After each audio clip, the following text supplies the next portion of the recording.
E a gente agora tem entrevista bastante importante para o cenário eleitoral de 2026. Estamos recebendo no estúdio da CNN em São Paulo o governador do Paraná, Ratinho Júnior, do PSD, porque o PSD se tornou, mexeu com o tabuleiro das eleições com a afiliação do governador de Goiás, Ronaldo Caiado. Era um pré-candidato pelo União Brasil e que decidiu aderir ao PSD. Neste momento, como você já viu, Isabel Mega já nos apresentou, além de mim, estão meus colegas, os analistas Caio Junqueira e Pedro Venceslau, participando dessa entrevista. Governador, muito boa tarde, bem-vindo, sempre um prazer recebê-lo aqui na CNN. Queria que o senhor contasse então um pouco como foi esta costura política, esta articulação para que Ronaldo Caiado entrasse no PSD e como fica agora o partido, não com dois, com três pré-candidatos à presidência. A gente já falou muito, Isabel trouxe essa apuração de que lá em abril que vai ser tomada esta decisão de forma colegiada, consensuada, mas queria que o senhor nos contasse, o que for possível contar, desses bastidores dessa articulação e o que representa ter três pré-candidatos num partido como o PSD. Bom, boa tarde, Yuri, Caio, Pedro, a Isabel. Agradecer a oportunidade de estar aqui na CNN mais uma vez. Num momento importante do nosso partido, que é a vinda do governador Caiado, anunciada por ele ontem à noite ainda, dessa novidade. Eu sou suspeito em falar do governador Caiado porque já há um bom tempo convivo com ele. Desde quando eu fui deputado federal, e ele também era, a gente já convivia na Câmara muito bem. Depois que ele virou governador e eu também virei governador, a gente sempre trocando figurinha, sempre participando de vários eventos, debatendo o Brasil e apresentando o que cada estado vem fazendo de melhor para poder melhorar a vida das pessoas. E é uma liderança, que tem um grande respeito da sociedade brasileira pela sua história e, ao mesmo tempo, pelo que tem entregue como governador. Hoje, Goiás é um estado que é uma grande força do Brasil, os números que ele tem na área de educação, na área de segurança pública, são números que acabam sendo exemplo para outros estados, pela política pública implantada. E ontem não só eu, mas todos aqueles que fazem parte do PSD, mais de 1.000 prefeitos que fazem parte do PSD, todos festejando realmente um quadro como o Caiado vir fazer parte do partido. Que se junta ao Eduardo Leite, se junta ao ex-governador Paulo Artung, que é um grande quadro nacional, a Raquel Lira, governadora do Pernambuco, que está fazendo um trabalho fantástico, o Fábio Mitidieri, que é governador de Sergipe. Então, o PSD tem conseguido atrair bons quadros políticos do Brasil em cima de um projeto. Por isso que as pessoas até se assustam quando vêm três nomes possíveis, que podem ser candidato no futuro a presidente representando o partido, estarem unidos.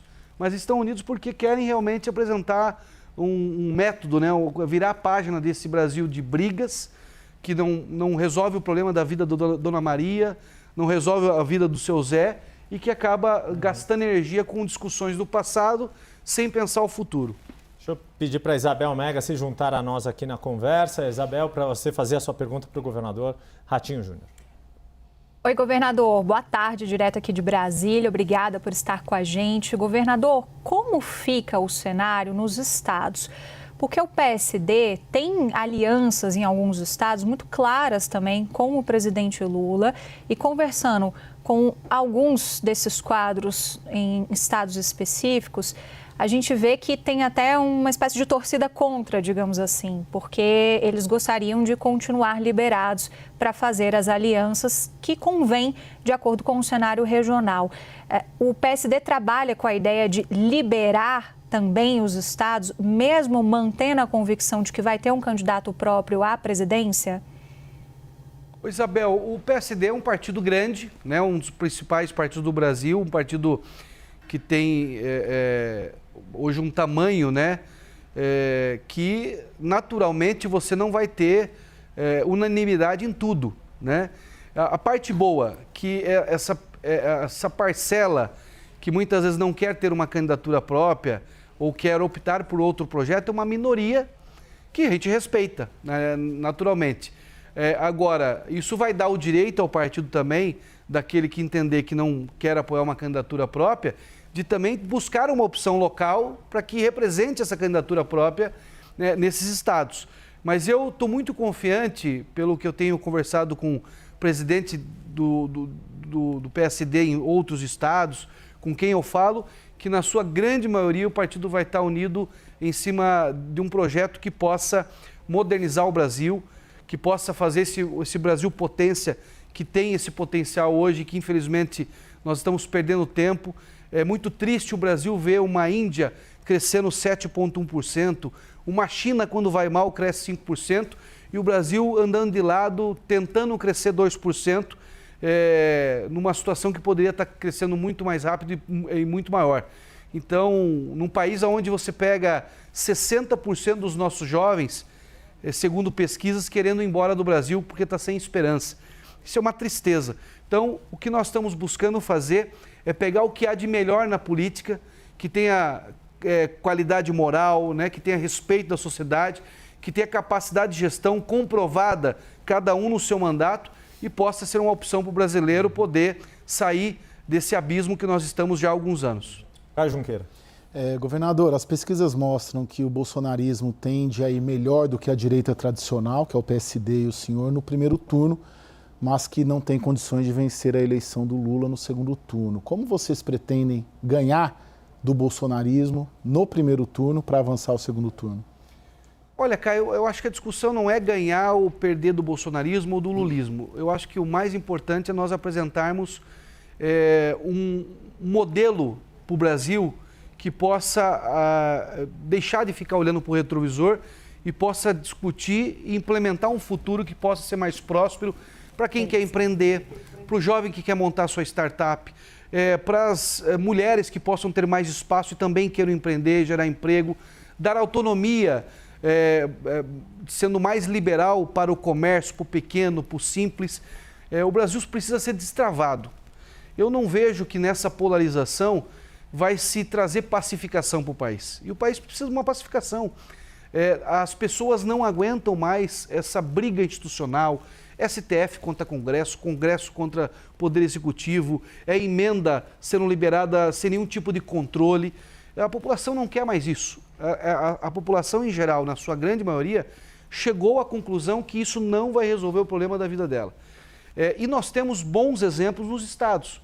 Eu posso falar do Paraná, por exemplo, que hoje tem o maior programa de casa própria do Brasil, diminuiu a segurança no menor índice de criminalidade da sua história, que nós temos hoje a maior empregabilidade da história com carteira assinada, que hoje o Paraná consegue ser por 4 vezes consecutivo o estado mais sustentável do Brasil. Segundo o Banco Central, o estado que mais cresce, acima de 6% a atividade econômica crescendo no nosso estado, 2 anos seguidos. Fomos eleitos agora o estado que tem o estado mais liberal economicamente para quem quer empreender. Hoje se abre uma empresa no Paraná em 6 horas. Se for uma empresa, um MEI, por exemplo, em 30 minutos ele está liberado para poder tocar a sua vida. Então, o brasileiro quer esse tipo de visão moderna para o país. Como nós temos em Minas Gerais, como nós temos em Goiás, como tem no Mato Grosso do Sul com o Riedel, que está fazendo um grande trabalho lá. Então, o Brasil tem bons exemplos. O que nós temos que pegar é replicar esses bons exemplos a nível nacional. Eu acho que perfeitamente isso é fácil de fazer e a população tem pedido isso.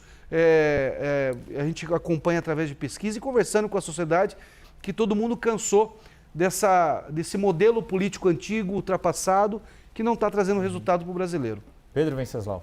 Governador, no passado recente, lideranças do PL, como Nicolas Ferreira, fizeram duras críticas ao Gilberto Kassab e ao PSD. E hoje, mais cedo, o governador Ronaldo Caiado defendeu o modelo chileno, que uniu toda a direita no segundo turno, depois do primeiro turno, onde a esquerda venceu. O senhor pretende a ideia é construir um pacto de não agressão com Flávio Bolsonaro e com os bolsonaristas para que não se explodam as pontes para um eventual segundo turno? Ô Pedro, eu acho que a questão de respeito é uma questão de princípio. E não é um respeito à direita, é um respeito a todos. Não é o fato porque eu penso diferente da esquerda ou do presidente Lula que eu tenho que ficar xingando ele e desrespeitando ele. Eu acho que o fato é discutir tese, discutir projeto, né? E essa gritaria de um xingar o outro não resolve também o problema do Brasil. Então, não existe uma questão de fazer um pacto, é uma questão de um respeitar a candidatura do outro. Cada partido tem o direito, inclusive, e até o dever de apresentar a candidatura. O partido existe para isso, para discutir a sociedade e para representar uma parte da sociedade. Então, eu vejo a candidatura do Flávio muito bem-vinda, como eu vejo do Zema, do Novo, que é uma pessoa que eu tenho um grande apreço, também muito bem-vinda.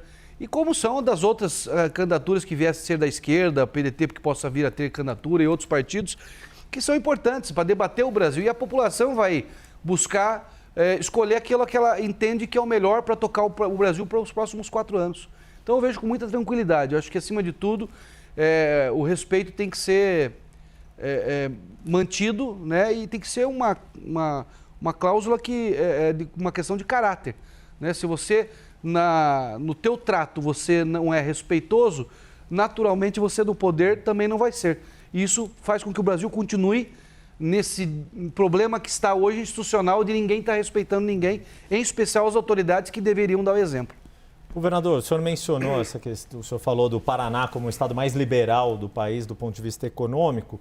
O senhor tem o seu nome colocado como um pré-candidato. Claro que é cedo para ainda pensar em nomes de equipe, mas que perfil que o senhor vê para comandar a economia do país? O Paraná tem as suas características, suas qualidades, seus problemas, mas o Brasil tem uma dimensão, uma diversidade mais complexa, maior do que qualquer um dos estados do país. Como é que o senhor vê a atuação de quem vier a ser o seu ministro ou ministra da Fazenda, da Economia? Yuri, é muito cedo, né, para se falar em nomes e até porque ainda também não sou candidato, né? O meu nome é um dos nomes que vai ser... É a ansiedade jornalista de pular etapas, mas... discutido dentro do partido. Mas eu veja, o Paraná, o Brasil é um país muito grande, então as pessoas muitas vezes não têm a dimensão do que é cada estado na sua região. Então o Paraná é um estado que é maior que Portugal, em tamanho e número de habitantes. O Paraná é um estado que tem um PIB maior que Paraguai, Uruguai e a Bolívia somados. Nós temos o segundo porto mais importante da América do Sul, 6 vezes consecutivo eleito o porto mais eficiente. Fazemos fronteira com o Paraguai, com a Argentina. Então, é um estado que tem complexidades de um país. É um país europeu, o tamanho da Bélgica, por exemplo. Então, é possível você replicar bons exemplos e aquilo que deu certo a nível nacional. Claro que você vai ter que adaptar muitas vezes questões regionais, mas é possível. Eu vejo que hoje o Brasil precisa de eu não falo um ministro, mas uma equipe econômica que possa trazer para a realidade as contas públicas. O que é isso? É buscar gastar menos do que arrecada, né? Hoje o Brasil gasta mais do que arrecada, e isso quer dizer o seguinte para a dona Maria: vai quebrar. Se você em casa, né, com o teu salário, começa a gastar mais do que você ganha de salário, em algum momento você vai entrar no cheque especial, no cartão de crédito, ou vai ter que fazer empréstimo com a agiota. A partir do momento que você não consegue pagar essas contas, você quebrou. Então, o Brasil está nesse precipício, já está acontecendo isso com o país. Então, é que trazer uma equipe econômica que tenha credibilidade, porque a economia é muito da segurança da equipe, a credibilidade dessa equipe. E segundo, trazer também uma equipe que possa ajudar a colocar as contas em ordem, mas sem deixar de olhar o social. Porque nós somos um país ainda que tem desafios sociais. Nós temos pessoas ainda na linha da pobreza, nós temos pessoas ainda que ainda estão na miséria. Então, esse país tem que ser pensado economicamente, que você possa ter liberdade econômica, ajude o mais jovem a empreender. O brasileiro é empreendedor por natureza, possa abrir seu negócio, gerar emprego, crescer, menos imposto. Então, você tem que enxugar a máquina para você diminuir o imposto e, ao mesmo tempo, você estender a mão para os mais necessitados, para aqueles que precisam da ajuda do governo. Eu vou te dar um exemplo. No Paraná, nós fizemos toda uma readequação de contas, enxugamos a máquina pública, acabamos com mordomias, e hoje eu tenho a condição de ter o maior número de produtos de cesta básica no Brasil sem imposto, é o Paraná. Nós temos hoje a menor alíquota do Simples para o pequeno e médio comerciante, e o IPVA mais baixo da história do nosso estado é o IPVA que nós diminuímos em 45% do que era o IPVA do Paraná. Então é uma demonstração que, se você fizer a lição de casa bem feita, é possível reduzir imposto para a população. Isabel Mega, mais uma pergunta para o governador do Paraná, Ratinho Júnior, do PSD. Governador, com quais partidos vocês estão conversando neste momento para ampliar essas alianças para a composição de uma chapa presidencial, ainda que haja indefinição em quem seria o nome do PSD para encabeçar a chapa, a gente já vê alguns partidos se movimentando, oferecendo nomes para vices, por exemplo.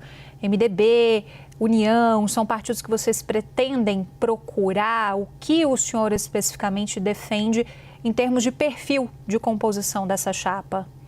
Olha, Isabel, formalmente não tem nenhuma discussão dessa ainda colocada. Eu acho que ainda também é muito cedo para se discutir qualquer questão de alianças e de nomes para vice, se nós ainda não decidimos ainda quem vai ser o cabeça de chapa. Agora, a política se conversa, né? O ministro Kassab, que é o nosso presidente do partido, é uma pessoa que tem uma articulação, né? E tem portas abertas em todos os partidos, né? É do diálogo, inclusive. Ele vai liderar esse processo, inclusive, de conversa com outras lideranças. Então, agora é o momento realmente de nos organizarmos internamente, né? Independentemente do que vai acontecer de aliança ou não, né? Eu acho que o mais importante é o PSD estar estruturado para ser essa opção para o brasileiro. Caio?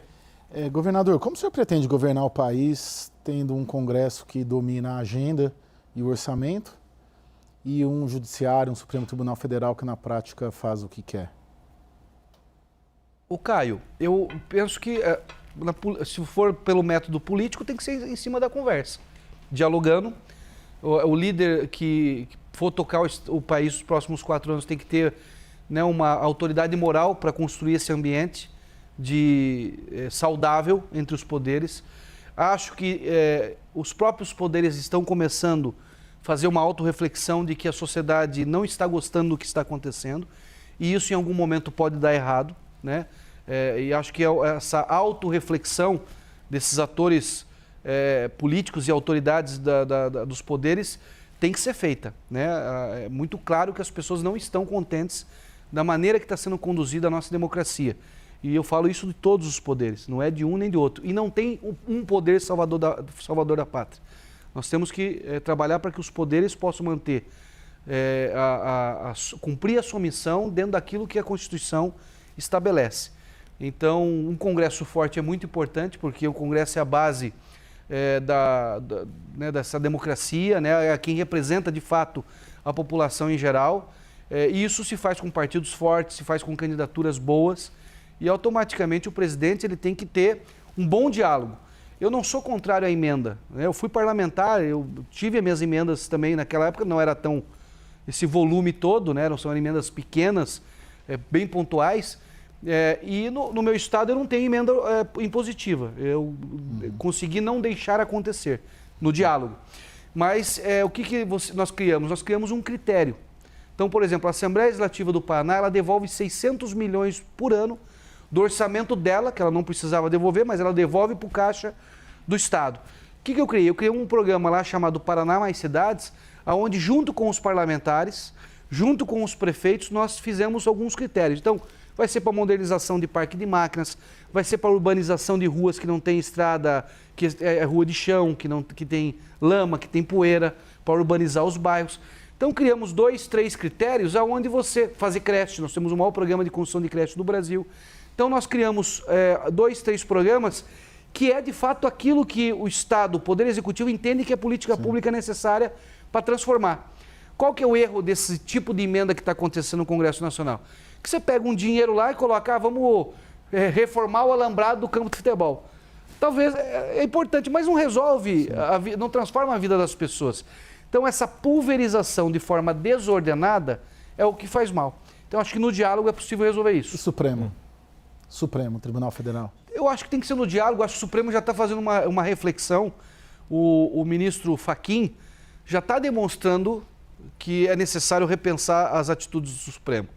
O ministro Fachin já tem falado em código de ética, que é um absurdo, né? Lamentavelmente, você ter uma Suprema Corte criar um código de ética, sendo que deveria ser o exemplo para a sociedade e para os demais níveis do judiciário, mas no ambiente que nós estamos, que está tão ruim, que o ministro Fachin está tomando uma atitude de, olha, vamos ter que começar a colocar limites no que está acontecendo aqui no nosso poder. E talvez, possivelmente, o próximo Congresso repensar também fazer uma reforma no judiciário. Talvez colocando mandato, idade mínima, que seja a idade mínima avançada para assumir, que tenha que ser um juiz de carreira, né, que tenha que ter prestado concurso público. Então, acho que tudo isso vai ter que ser repensado no próximo Congresso. Pedro Venceslau, para a gente encerrar. Bem rapidamente, há consenso entre vocês três pré-candidatos e no PSD sobre dar um indulto a Jair Bolsonaro em caso de vitória? Não, isso não foi discutido, mas eu sou favorável. Eu acho que é uma maneira, não só para o presidente Bolsonaro, mas para todos que participaram daquela manifestação no 8 de janeiro, que para mim foi um ato de vandalismo, já aconteceu no meu estado, onde o PT assumiu invadiu a Assembleia Legislativa por 2 vezes. Naquela época ninguém foi punido. E eu acho que essa punição é uma punição muito acima do adequado. Vândalo, então errado, tem que ser tratado como criminoso em cima de um crime de vandalismo. Mas eu acho que se for para pacificar o país, é necessário fazer isso. Governador Ratinho Júnior, governador do Paraná, pré-candidato do PSD à presidência da República, que também agora passa a ter Ronaldo Caiado. Agradeço muito a participação do senhor conosco, portas sempre abertas aqui na CNN. Agradecer também Caio Pedro Venceslau nessa entrevista e jogar a bola para Isabel Mega seguir aqui com a reta final do 360.